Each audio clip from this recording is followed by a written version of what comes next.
Ignition sequence start. 6, 5, 4, 3, 2, 1, 0. All engine running.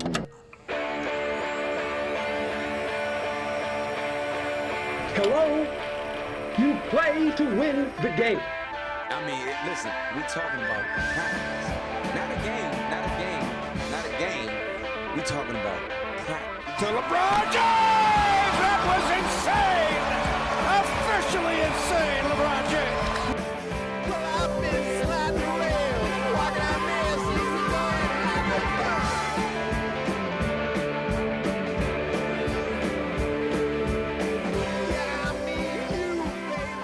there, What's going on, everyone? Welcome back to another episode of Claws to the Walls. I'm here with my good buddies, Ethan Quintero, Gage Sutton, and Quentin Moreno.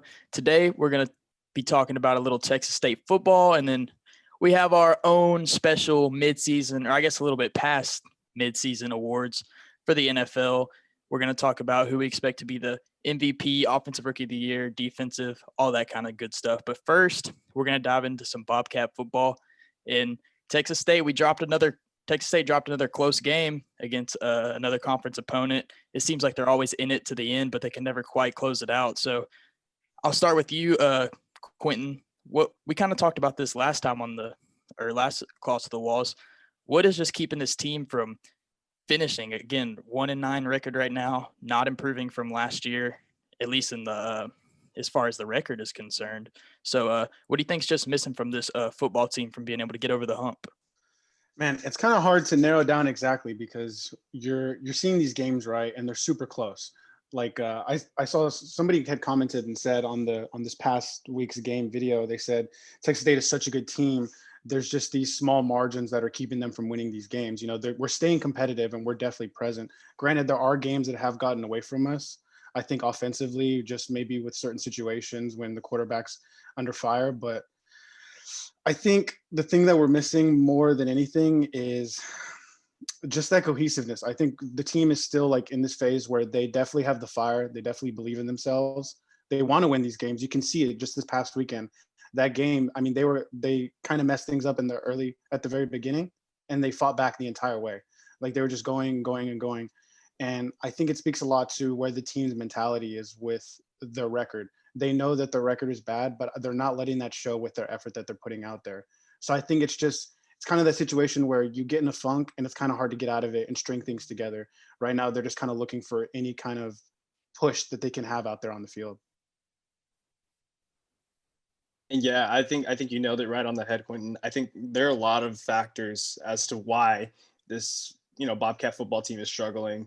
But I think the main thing that I noticed with this team is they have the talent, they have the play calling, but it's just these mistakes that kind of keep, snowballing up and coming back to bite them later in the game. So in the first half, we saw the snap go over the head and led to an easy Georgia Southern touchdown. Tyler Vitt threw 2 interceptions in the first half. And I mean, we really didn't see the offense start really getting going until Brady McBride took over in the second half. And even then, there were still some hiccups. They had a tough time defending Shy Wirtz of the Georgia Southern Eagles. And, I think overall it's going to take time. This is still like, we talk about it so much. And again, we don't want to make excuses for them, but this is a really young team. You got to kind of expect these lapses of, I guess, judgment sometimes, because penalties were a big thing too. And converting on third down, something that me and Ethan Hamilton talk about a lot on Bobcat Radio, is such a big stat that the Bobcats just haven't been very good at. So there are a lot of contributing factors, but it is encouraging to see that the team is playing hard. And I mean, at least from my standpoint, I do think the team's more talented. The record may not show it, but they're getting there. I agree with both of you. I think you really nailed it. But it's just got to be inexperience, because you said it, Gage, they are a lot more talented than last year. But when you think about it, Brady McBride is in his first year as quarterback here. We had a lot of JUCO transfers. We talked about it last semester. A lot of the offensive line is young. Brock Sturgis, who we were all high on, especially you, Kory, he is his first year here, and he really hasn't gotten into his rhythm. He only had 6 carries for 31 yards. really not the running game that you would want from a team, especially when you're trying to win time of possession, which we have not been doing well on all season long. Ethan Hamilton talks about it a lot. Time of possession is killing us. After a couple years, when you have Coach Spavital in the quarterback's room for multiple seasons, I think things will start to gel a little bit better. And maybe our our goal for 5-5 at the end of the season was a little hefty to give them. I think it's 5-5. How many games do they play? Is it 10? Something like that. Yeah, okay, whatever it is. I think that was a little hefty going into this first year, but the future is definitely bright. Yeah, and you talk about time of possession. It's hard to maintain a solid time of possession whenever you're turning the ball over. It seems like we can't even go, no matter who they play, whether it's Vitt or McBride, that we can't go a half without throwing an interception. Vitt had 2 in the first quarter, and then they ended up going with McBride later on in the second half, and he played pretty well. But it's just the consistency, right? I don't know. I mean, I guess I could ask y'all. There's still McBride. He still has a couple of years of eligibility left, but do y'all think that the staff should be looking? I'm sure they're gonna bring in some quarterbacks, but should they be really trying to? Obviously, you're trying to improve at every position if you get the opportunity to, but quarterback is one of those positions where you kind of need to have that guy. So, do you think that that Spavital should really be looking for a new guy to bring in and replace McBride, and maybe he won't even see out through his senior year? Well, that's actually funny you mentioned that. I know me and Jude, we were joking around saying that, Texas State was purposely throwing these games to tank for Trevor, and, obviously just a joke. But I think that brings up a good point that we should be looking at towards the next offseason, because, as well as we've seen flashes of brilliance from both quarterbacks, Tyler Vitt or Brady McBride, but the problem with them is they're just not that consistent right now. You could chalk that up to a new system, new weapons. You could just chalk it up to their lack of experience. But at the end of the day, from my standpoint, I think that they should be looking at other quarterback prospects. I mean, you never know who you can bring in. And as you're starting to get more weapons and more talent and starting to become, especially with all of the national TV coverage that they're getting, maybe Texas State might become more of a, I guess like a place that's kids want to go and play after high school or from JUCO. So, I mean, I think that for Spavital and the coaching staff, they should be looking for more quarterbacks just to make it a little more competitive. And maybe that'll bring Brady and Tyler up, in terms of their play. Yeah, I think you're right. I don't think it's out of the question to be looking forward to the offseason and kind of figuring out where that quarterback situation leads us. You're right. Both quarterbacks they're inconsistent. They have shown, like you said, some glimpses of what this team can achieve. And I think it even comes to a bigger credit to the whole rest of the team, right? Because you see where the quarterbacks are putting it on the receivers. I mean, and you see them show out on their own to where you're like, maybe this is the key piece that we're needing. We're kind of alternating between these two quarterbacks, but maybe neither one of them are the answer. We don't know that yet. Obviously, we need to do some recruiting in order to actually see that for ourselves. But I know before we had actually started this podcast, Gage was talking to me about a stat from Haydell for what was it, Gage, exactly that he had done? So Jeremiah Haydell is the first college football player in Division I football to score a punt return and a kick return touchdown in the same season. Yeah, so I mean, these guys are super talented. I mean, they're going out there, they're killing it. You can tell that they want it. So yeah, I think we do have to start looking at our options with maybe getting a new quarterback. I think the question I want to ask y'all is, how do we get somebody here? Because, we are 1-9 overall right now. We don't really know where we're going to finish, but I mean, it's kind of like we want somebody to come to Texas State, but there are these other programs that may have the option as well. Well, I mean, from my point of view, and Kory, you might agree with me too, is I think the way to do that is you got to look for those JUCO guys, because it's working for them this offseason. You see a lot of these JUCO guys coming in and making an immediate impact. So recruiting from the JUCO schools and kind of letting them know, like, hey, we're on the up and coming. We have really nice facilities. We're on national television multiple times last season. Chalk that up to COVID or whatever you may want. But the fact of the matter is this team is getting better. They're getting more exposure. And I mean, you want to show them the highlights of Jeremiah Haydell and Marcel Barbie and Brock Sturgis, all these weapons. I mean, if I'm a quarterback, I'm drooling at the mouth thinking about playing with those guys.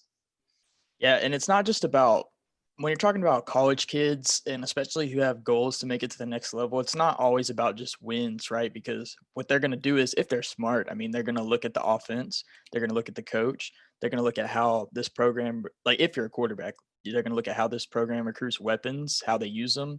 And it's a quarterback friendly system. So you're going to put up numbers. I mean, our two quarterbacks, McBride and Vitt, I mean, if one of them had played this whole season, they might have double-digit interceptions, but they would also have really high yards and touchdowns.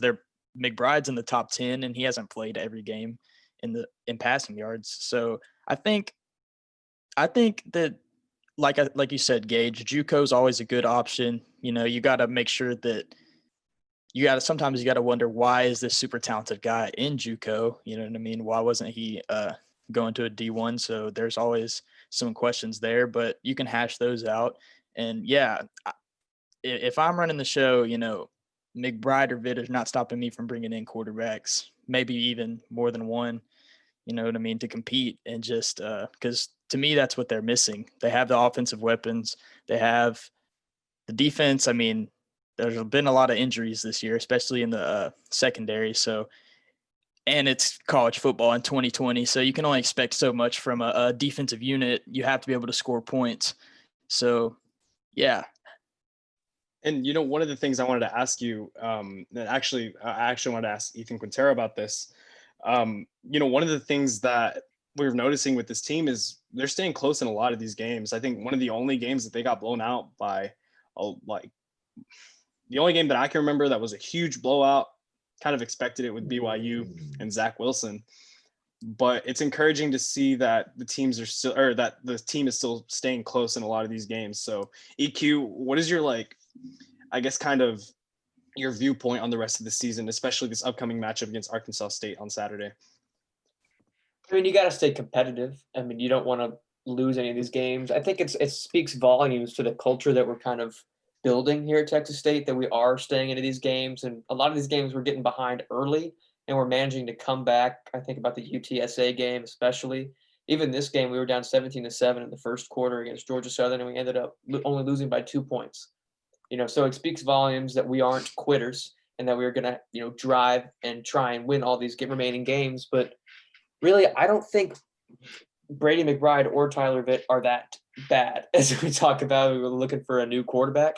So I think if we give one of these guys, you got to pick one. I think probably Brady McBride at this point. Let them know you're the starter for the remainder of the season. Show us what you can do for an entire game, knowing that no one's, you know, breathing down your back, and see what they can do for an entire game. You know, not worrying about, oh, Tyler Vitt's going to be coming in here in a second, or Brady McBride's going to be coming here in a second to take over if I throw one more bad pass. Because I think they need to have a comfortability in their offense with Coach Spavital calling the plays, because if they aren't going to get comfort, that's what this first season was supposed to be, is a chance for them to get comfortable in this new setup, and they have not done that all season long. So you have to finish the season trying to find that comfortability going into next season. You know, I agree with you on that, but at the same time, you know, I kind of wonder how much of a difference that would make, because, you know, at least from looking at it, I guess from a competitive standpoint, you know, you would think that Brady McBride would be playing better, knowing that, hey, Tyler Vitt might take my job, or vice versa. Tyler Vitt might say, hey, I might play better because Brady McBride's coming for me. But that just really doesn't seem to be the case. And I don't feel like being complacent, knowing, okay, I have my spot locked up as a starter on this team, regardless of what happens, let me just half-ass it.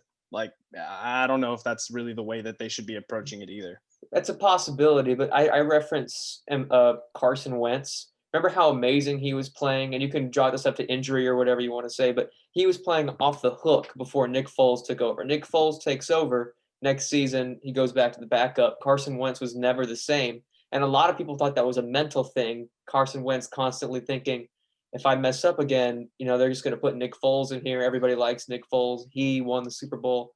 So I don't want that to become a mental thing for either Vitt or McBride. And we don't have that many games remaining in this season. I'm not saying don't let them compete going into next offseason. That definitely needs to be a thing. They need to compete with one another and get the best quarterback in there.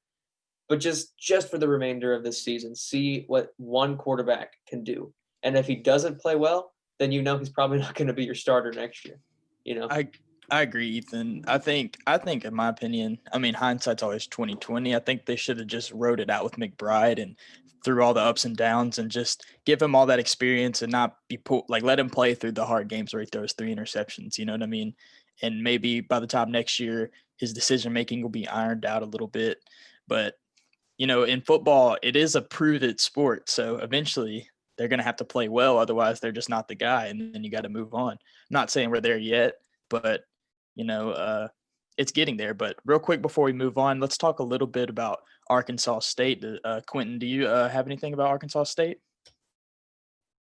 Yeah, I mean, this is a tough team we're going up against. Very good on the offense. And the reason I'm kind of hesitant about that as well too is because this last game, I think Arkansas State's offense is just a little bit as tricky as Georgia Southern is, and I think that's where we really had difficulties in this past weekend. I think it was really hard for our defense to figure out their quarterback situation over there, as well as their certain plays that they were running. So I'm a little hesitant going into this game. I think, like we've said in past weeks, I'm always the optimistic one when we go into these games. I think just like how we've said, this team is super talented and we can string together something. But I would, again, just be hesitant going into this game and just maybe look more towards either McBride's starting, right? Yeah, McBride's Vid's actually in a sling right now in practice. Yeah. His wrist is hurt, right? Yeah. Yeah, so I would just look for McBride to maybe just show a little bit more decisiveness in what he's doing out there. And just, I think he's going to need to really carry the team forward here and kind of be the main push against this team.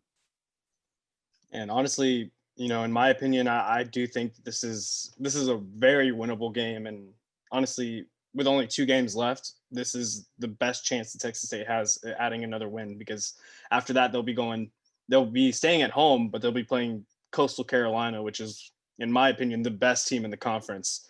And I just have a hard time seeing the Bobcats winning that game. So if you want to improve your record and kind of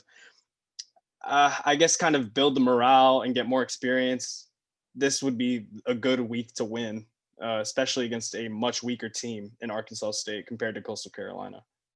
Yeah, it would be great for them to get this win. I mean, having a 1-win season would just, not that a 2-win season's that much better, but it's definitely not. I know that's not what this team expected of themselves talking to them before the season started. But, yeah, you're going to need your DBs to play well this week. Arkansas State is averaging the most passing yards per game in the Sun Belt. And I think we got to give some credit to the Sun Belt this year, because I know I've said this before, but we talk about Texas State's improved their talent, but their record's not improving. It's like, I agree with that 100%, but the Sun Belt as a whole has been better.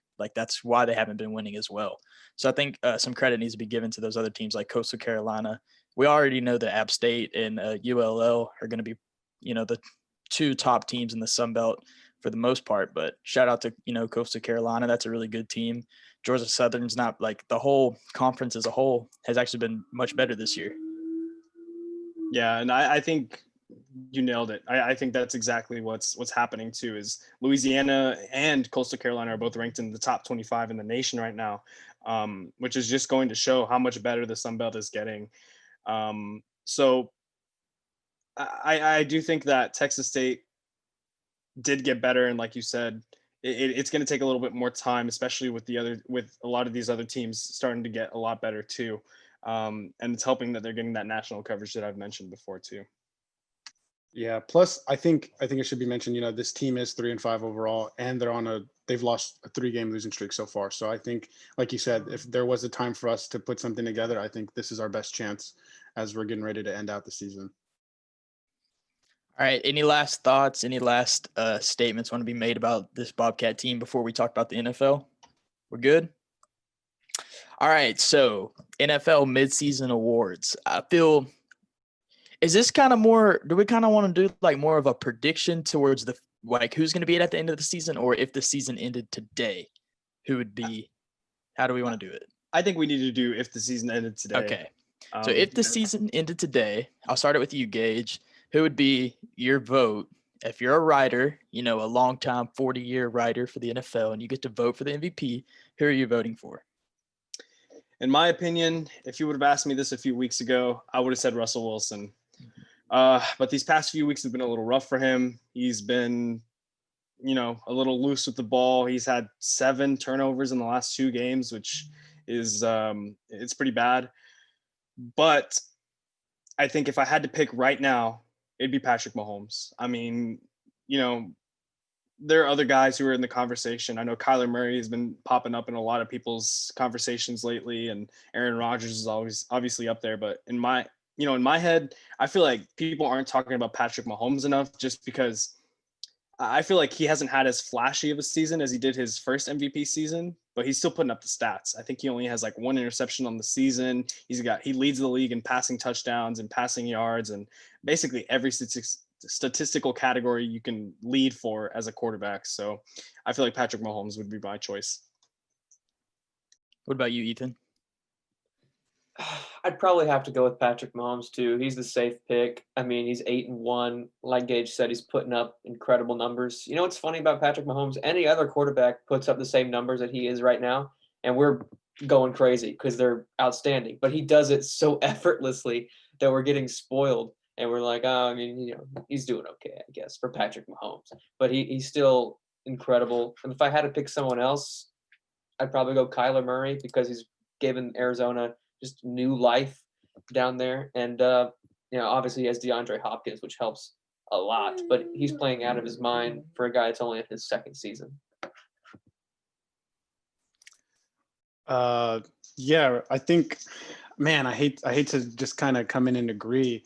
I think it's kind of hard to make the argument against Patrick Mahomes considering what they're doing out there.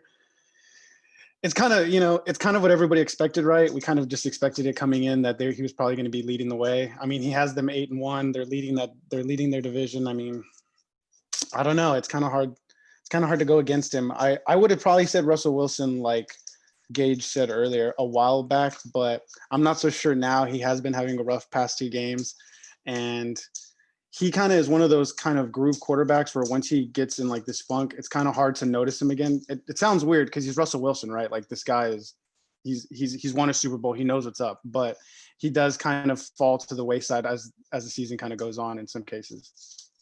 And I do feel like Aaron Rodgers does need to be mentioned more in the conversation, because I feel like Aaron Rodgers, besides the Tampa Bay game, has been phenomenal all season. I think he only has like 2 or 3 interceptions on the whole season, and he's leading the Packers. I mean, we saw last year that their defense was carrying them, and that Aaron Rodgers isn't the same quarterback anymore. But he came out this year and he's been proving everybody wrong that, he can still sling it. So, yeah. So let me give your boy some credit, man. I would definitely say if I had to make the correct decision, like I was being paid to do this, I do believe the correct decision is Pat Mahomes, but it's easily arguable that even Josh Allen could get some credit. I think he's leading the league in passing yards right now, but I would put Aaron above Josh Allen just a tick, because like you said, I was even like, I've been on the bandwagon that since like 2 years ago that Tom Brady's washed, but maybe I'm looking dumb for that now. And I was almost, but we'll see. We still got a long season left, but I was almost there with Aaron, but I wasn't ready to say it's over for Aaron. And then he comes out this year, and after 2 games, I'm like, oh, he's back. This is a guy. And it's almost like, how Ethan was talking about how some quarterbacks like Carson Wentz maybe not like to look over their shoulder for that backup or the guy's going to take their job. It's like as soon as the Packers drafted Jordan Love, he was like, oh yeah, it's time for the old Aaron to come back and sling the rock. So yeah, Aaron has been playing phenomenal. So I'm super, what is he, 36 now? Yeah, 36. And, I'm glad you brought the Jordan Love thing up, because I feel like it's a different kind of case with Aaron. I feel like when the Packers drafted Jordan Love, Aaron Rodgers kind of took it as like, he has a chip on his shoulder now, like they're already trying to replace him, draft his, the quarterback of the future. And he's like, I'm not done. I still got a few more years in me. So it's good to see him. But let me ask y'all, what do y'all think on the defensive player of the year? I feel like this one might be a little bit closer just because there's so many guys who can be in the conversation. Kory, what about you, man? Well, that's a tough one. TJ Watt is really good. I would say, and it always helps when you're playing on the best defense in the league. You know, it seems like a lot of the times the best player on sort of the top 3 or 4 defense who's also a really good team is going to make the playoffs. It tends to get it. And I think he kind of got snubbed last year. I feel like when Stephon Gilmore won the defensive player of the year, it was kind of like done after, because he went like the first 6 weeks getting an interception every game. So like after that, it was already kind of locked in stone that he was going to get it. And TJ Watt had like double-digit sacks for sure, like something like 14 last year. I don't have it in front of me. So just when I watch that Steelers defense, to me, they're the best defensive unit in the league, and he's the best player on the defense. So I would say TJ Watt as of right now. And another guy that could be possible if you like corners is maybe like Xavier Howard, which that wouldn't be my pick, but he has 5 interceptions this year so far. That's second in the league, and Miami's been really improved, especially on the defense. They have a very good secondary, but my pick would be TJ Watt. Yeah, I think TJ Watt's. I think he's probably the best pick out of all of them. I think a good notable mention probably be Myles Garrett too. I think the Browns are 6-3 right now. I don't think they even get close to that without Myles Garrett playing his part on defense. I think he's leading as of right now with forced fumbles in the NFL. Last time I checked, I think it was like 4 or something like that. So, I mean, they paid the money they paid for him because they knew that they were going to get this kind of performance out of him. But I think if it ended today, like we were saying, I think TJ Watt's definitely the one we got to go with. And I'm glad you brought up Myles Garrett, man, because he's really good. And when he's not hitting guys over the head with his helmet, he's dominant on the D-line. So he's second in sacks right now in the league. Just had to look that up. Who's leading? So Yannick Ngakoue has 10 right now. Okay. But yeah. I feel like followed by Myles Garrett and TJ, but go ahead. See, I think Myles Garrett, the reason why we put him up there though is because Quentin said it. It's the forced fumbles. It's like, it's one thing to get sacks, but when you're also stripping the quarterback of the ball and turning the field so that your offense can get it, I mean, that sounds like one of the most dominant defensive players to me. So I don't know. Another name that I also thought of was Aaron Donald. I don't think you can ever count Aaron Donald out of it. I mean, his numbers may not be up there because he gets double teamed so much, but I mean, he's as dominant as he has been for the past few years. Agreed. But I don't know. Let me ask Ethan Quintero, because I mean, I know this is kind of one of the ones that we were more interested in is the offensive rookie of the year. And, now finally I guess the race is starting to get a little bit better. So Ethan, what's your take? Who do you think is going to win the offensive rookie of the year? Man, you got a lot of good quarterbacks this year. You could go with Joey Burrow, the Bengals. He's playing pretty well considering the amount of, atrocities they have on the offensive line over there in Cincinnati. But I'm going to go with Herbert with the Chargers because I wasn't expecting this at all. I thought he would be a backup for a couple years and gradually take over the reins, but he was thrown into a game because of an accidental lung puncture. And the dude is going off. I mean, he is throwing some dimes. Like I did not think he would be this good. I thought he'd be a good quarterback, but right off the bat, he's kind of blowing me away. So I'm going to have to go with Justin Herbert with the Chargers. Yeah, and I think it's clearly a race between the quarterbacks, right? I mean, is there anyone else who could – there's no one – it's, anytime you have great rookie quarterbacks, they're going to get it. So for me, I want to look at it this way. If you were going to start from scratch and build a team, because actually when you look at Herbert and Joe Burrow's numbers, they're pretty similar. Joe is a little bit higher because he's played like 1.5 more games, and they're about that much higher. If you look at their averages, like 1.5 more games higher in terms of passing yards. So if you're going to start from scratch and you could select Joe Burrow or Justin Herbert with what you've seen now, who would be the guy that you pick? Because for me, it would be Herbert, just because I think he's just insanely talented. Like when you just talk about raw talent and the way he throws the ball, it's a beautiful thing to watch. I mean, his deep ball, his arm strength, his mobility, everything.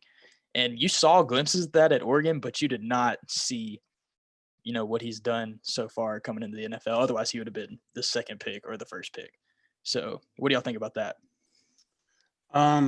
Okay, so I don't want to go against you on that. I think those are good points, but I think actually I would probably go with Joe Burrow. I think the last time I checked, his offensive line ranks 25th in pass block win rate, So, I mean, when you got basically one of the worst offensive lines, it's going to be hard to really do much out there as a quarterback. You're going to be constantly feeling the pressure. You're constantly going to be getting tugged and pulled by the other defense. So I think for what Joe Burrow has managed to do over there, and since he granted they're 2-6, so that's not great. And as Joe Burrow said earlier in the season, he's like, I don't lose. I'm not used to losing. Well, he's in Cincinnati, so he might get used to it for a little bit. But I think Joe Burrow, and I think I would have to go with him because he's been thrown out like crazy. I mean, he threw 61 times in week 2. Who does that? You know what I mean? So I think I have to go Joe Burrow. I think the talent's there. I just think right now he's in a tough spot with Cincinnati, but maybe they'll figure it out in the offseason. Gage, you want to give some quick thoughts before we wrap it up? And let me just play devil's advocate real quick. I do think Joe Burrow and Justin Herbert are very good quarterbacks. And this isn't truly what I believe, but I think it's someone that we should consider is Tua Tagovailoa. I mean, he came in and he's been playing really well. I mean, the numbers may not show it. He hasn't been passing for a lot of yards, but I mean, he's very accurate with the ball. He isn't turning it over, and he's more dynamic in the running game than Joe Burrow or Justin Herbert. So I think Tua is someone we should watch for because the Dolphins are making a playoff push. And I mean, to me, he's been proving that he should have been the number one guy all along. As much as I love Fitzpatrick, I think Fitzpatrick's a really good guy and a solid quarterback. I mean, Tua just brings a different energy to the Dolphins team. And, I think it would be someone that we would consider looking forward a few years from now, thinking, how did this guy fall so low? I just want to give one shout out real quick. Someone that didn't get named at all, CeeDee Lamb. He is, considering he's had 3 quarterbacks so far.